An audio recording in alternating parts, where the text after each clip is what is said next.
Welcome to the Powerful Human Show. Thank you so much Abhishek for having me on your podcast channel. नाम बड़ा अच्छा है, powerful तो humans. आप powerful है ना सर, आप बहुत बेबाक बात करते हैं इसलिए आप पावरफुल है। देखिए, वो तो पॉडकास्ट के समय ही पता चलेगा आपको कितना लगता है पावरफुल है कहीं। नहीं देखो, हम इस कन्वर्सेशन को थोड़ा सी एक थोड़ा लाइट मोड में बीजेपी गवर्नमेंट के बारे में बात करने की कोशिश करेंगे और ये समझेंगे कि मतलब एक्चुअली देश में कितना डेवलपमेंट हो रहा है, हम कहाँ हैं, किस स्टेज पे पहुँचे हैं, आगे के प्लान्स क्या हैं। सो आपने एक बुक लिखी है मोदी 3.0 जी। और उसमें आपने बोला है बिगर हायर एंड स्ट्रॉन्गर। स्ट्रॉन्गर। जी। तो थोड़ा सा इसके बारे में इलोबरेट करोगे कि क्या बुक है और आपने उनकी मिलने के बाद लिखी या उनसे मिलने से पहले लिखी? देखिए, मैंने 2 किताबें लिखी हैं।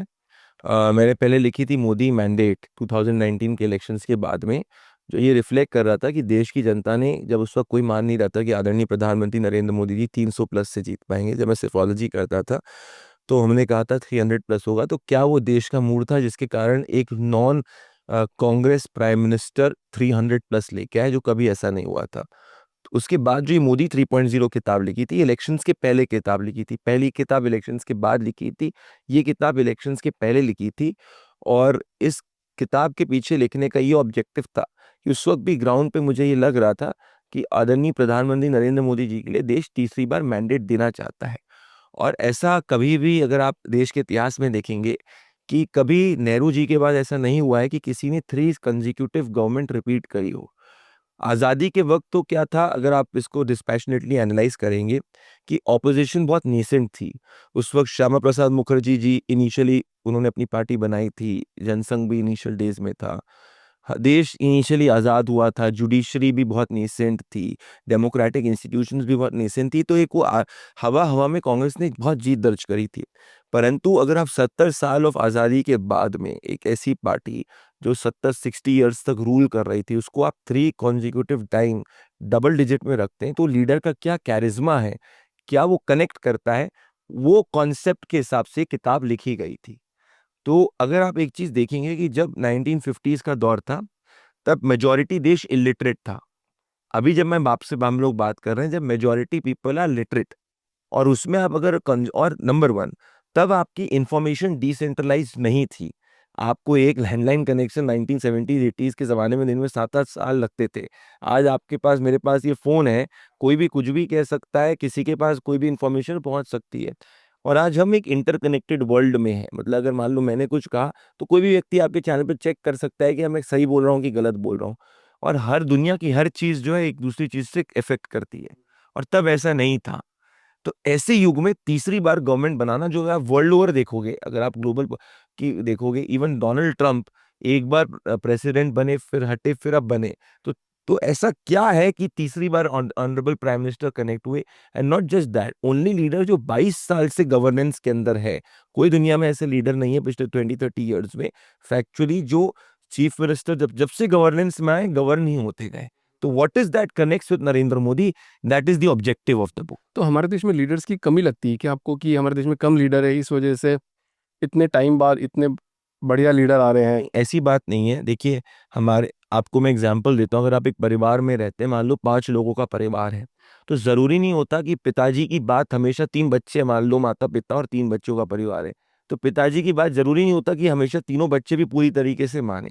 तो अगर आप सोचो कि एक इतना बड़ा देश, जिसके 100 करोड़ 140 करोड़ की आबादी है, जिसके टोटल वोटर्स की संख्या कई देशों की आबादी से ज़्यादा है, हाँ।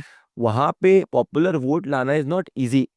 क्योंकि किसी की, मान लीजिए फॉर एग्जांपल, नवीन पटनायक जी बहुत पॉपुलर थे उड़ीसा में, पर जैसे ही आप उनसे 40 किलोमीटर दूर, 50 किलोमीटर दूर बंगाल बॉर्डर में आ जाओ, वो बिल्कुल पॉपुलर नहीं थे। टीएमसी बंगाल में इतनी पॉपुलर हुआ करती थी, परंतु उसके पास में आप बिहार में आ जाए, नहीं पॉपुलर हुआ करती थी। India is a huge country, right. So it takes it, मतलब I say Modi is a once in a generation leader, honourable prime minister. तो इतनी बड़ी लोगों का समर्थन जीतना आज की तारीख में, 37% वोट, लगभग आपका 24-25 करोड़ वोट से ज़्यादा वोटर है। It's not a joke. Right. Obviously इतने बड़े देश के अंदर इतना मुश्किल होता होगा, और इसीलिए इतने समय के बाद हुआ है। और पॉलिटिक्स हमेशा, मैं कहता हूँ, वेरिएबल्स पे होती है। तो अगर आपकी एक चीज़ गलत हो जाए, तो पॉलिटिक्स में परसेप्शन को इम्पैक्ट कर सकती है। सो politics is a very challenging task for many people.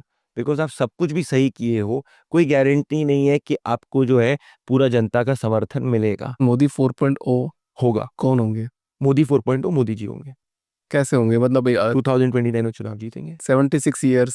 Donald Trump 78 years के अंदर सबसे ज्यादा एनर्जेटिक प्रेसिडेंट है, वेव के साथ में जीता जाता है। आदमी की एनर्जी मैटर करती है और कुछ मैटर नहीं करता। आप 30 साल के लड़के ऊपर अगर आप आपकी एनर्जी जो है कुछ नहीं है तो आप उसकी कोई मैटर नहीं करती। आप 70 साल के भी हो परंतु अगर आपकी एनर्जी देश सेवा की है और आप 18 घंटे काम कर सकते हो, उसमें कोई इशू नहीं है।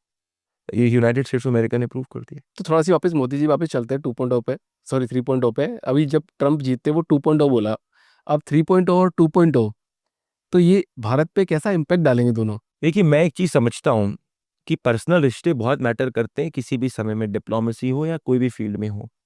आदरणीय प्रधानमंत्री मोदी जी ने एक चीज हमारी डिप्लोमेसी में करी जो कोई और लीडर नहीं कर पाया, वो है कि उन्होंने पर्सनल रिश्ता हर टॉप लीडर के साथ बना। हर देश का जो दुनिया का टॉप लीडर है उनका बहुत सम्मान करता है। फॉर एग्जाम्पल, व्लादिमीर पुतिन क्या कहते हैं मोदी जी को कि यार आपको क्या जरूरत है एक ट्रांसलेटर की, आप मेरी बात ऐसे ही समझ सकते हैं। हम रशिया से ऑयल लेते हैं और यूएस के साथ आर्म्स डील करते हैं, यूएस से भी आर्म्स डील करते हैं, रशिया के साथ भी आर्म्स डील करते हैं। ये तभी पॉसिबल है कि जब ए, दुनिया रिस्पेक्ट कर रही है भारत की स्ट्रेंथ क्या है, एंड बी, हमारे leader is talking to any other leader eye to eye. अब बात करते हैं डोनाल्ड ट्रंप की। इकलौते ऐसा लीडर जिसके बारे में डोनाल्ड ट्रंप ने अपने कैंपेन में बात करी वो honourable prime minister Narendra Modi है। What did Donald Trump say in a podcast about Narendra Modi? He is a very tough negotiator for the country, he is a very smart man, he is a good friend of mine. Even Donald Trump knows कि Modi will negotiate for India. Trump will negotiate for United States of America. There's nothing wrong. One of the first leaders that Donald Trump speaks to after getting elected is Prime Minister Narendra Modi. So you need to accept the fact that Modi ji has made our country get that global prestige in the global committee of nations because he has projected India's strength globally, which everybody has acknowledged. मेरे हिसाब से Trump Modi का जो आने वाला era है वो world peace के लिए एक बहुत अच्छा एरा होगा।